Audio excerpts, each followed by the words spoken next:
Good morning. I wanted to talk about this concept for a moment of self-love. What is self-love? And the reason why I wanted to bring it up is because you hear so many varying approaches, definitions, concepts. People even have created entire modalities about how to find something that you already are. It's kind of ironic, huh? What if you died today?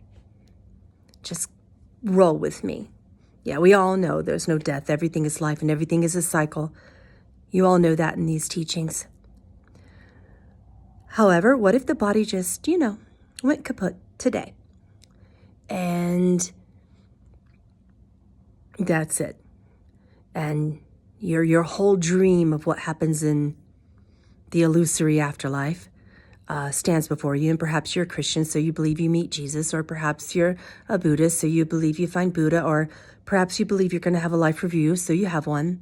Those beliefs follow you, and you're sitting there with Jesus at the pearly gates, or you're sitting there with your life review with your angels and your spirit team, whatever it is you believe, right? That's all an illusion too, by the way. So you're there, and they're like, hey, Pamela, you're gone. I wanted to ask you one question. Did you realize the entire time you were on earth that you were on heaven? You were in heaven. What? Wait a minute, angels? It's real shite here. I thought this was hell. Or I thought maybe this was some in-between place, and then there's some other place that I go. What if your angels say that was heaven? How would you feel? Would you come back to it? Would you do it again? Would you experience all of this beauty and glory again? Or would you say, you know what? No, it's not heaven. I'm not going to do it. I'll just stay in spirit.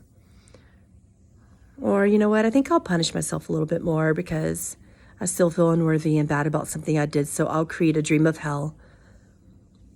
What would you say if you left today and you stand before alleged God and it says earth was heaven? How would you feel? It's just a thought. Just a thought. Not right, not wrong, not good, not bad. Who am I to teach you or tell you anything?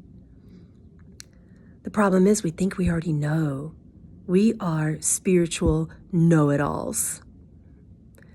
We think we know what modality is going to bring us into self-love. We think we know what modality is going to make us go into ascension. We think we know what the shadow is, what the light is.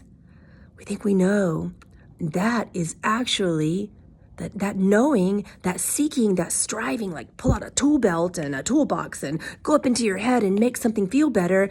That type of knowing is actually what separates you from the truth that you are love right here, right now. The kingdom of God is you. It's not within you. It's not up here in the heavens. It doesn't happen after you die. What if this place is an appearance of God that is heaven? And what if you're everything that you're seeking and looking for? Just what if?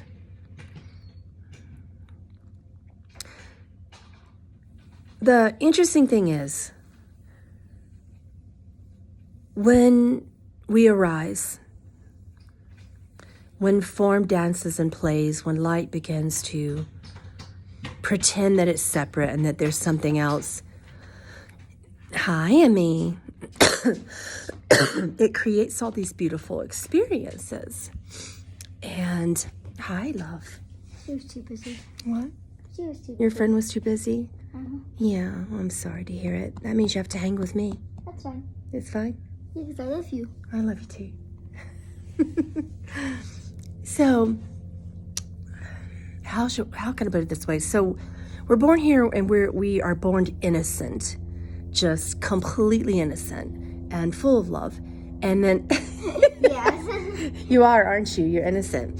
And then something starts to teach us, whether it be religion or class or parenting or culture, that we are different. that we are lesser than, that we are unworthy, that we're sinners and we have to fight our way into the kingdom of God, and we have to earn it, and we have to confess, and we have to pay attention to every single alleged wrongdoing or fault. And what is a fault anyway?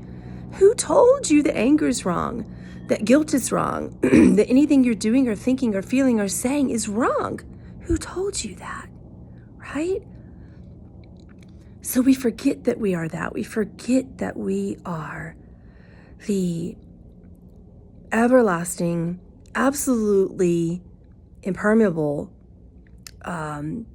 beautiful, loving kingdom of heaven. We forget that we are God appearing as form, right? Then we start striving to get back to it. Then we start the modalities. Then we start the seeking. And then we're told what we should know and what we shouldn't know and what will get us there. And we spend our lives in this perpetual seeking for life mission, seeking for spiritual abilities, seeking for our purpose, seeking, being the know-it-alls again. And then we wonder why we don't feel like we're in heaven. But what if all these things that we call grief and depression and anger and guilt, sadness, whatever it is, we're trying to push it away and say, you know what? We got to clear all that out because it's not God. We got to love ourselves. So we got to get rid of all the goop that we don't want to feel so that we can love ourselves. But if oneness is true, how can anything be separate? Yeshua quote right there. If oneness is true, how can anything be separate? And what he means by that is including the ego. The ego is just God appearing as a separation construct. People have egos that are perfectly content and joyful and blissful. People have egos that are perfectly sad and angry and bitter. People have egos. You don't have to bypass anything to love yourselves. You are love. So the concept of you separating and pretending to dredge up all this stuff that isn't right, that isn't pure, that isn't sacred, that isn't holy is a defeatist concept, is a separation concept. It's an unloving concept. What if you just look at your emotions and just say, okay, these are my emotions. This is how I feel. Ego has a right to feel that way. I'm going to love ego. I'm not going to try to strip how I feel away from me and strip some portion of God away from me. How wonderful would that be? It's a step closer to realizing that you are it, you are heaven, you are love. You don't need to pretend you're separate and then love this allegedly other self.